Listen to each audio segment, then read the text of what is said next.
ॐ नमस्ते अस्तु भगवन् विश्वेश्वराय महादेवाय त्र्यम्बकाय त्रिपुरान्तकाय त्रिकालाग्निकालाय कालाग्निरुद्राय नीलकण्ठाय मृत्युञ्जयाय सर्वेश्वराय सदाशिवाय श्रीमन्महादेवाय नमः।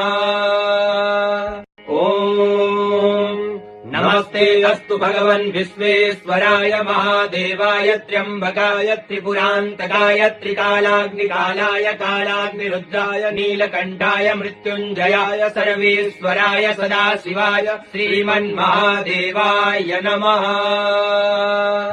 ॐ नमस्ते अस्तु भगवन् विश्वेश्वराय महादेवाय त्र्यम्बकाय त्रिपुरान्तकाय त्रिकालाग्निकालाय कालाग्निरुद्राय नीलकण्ठाय मृत्युञ्जयाय सर्वेश्वराय सदाशिवाय श्रीमन्महादेवाय नमः।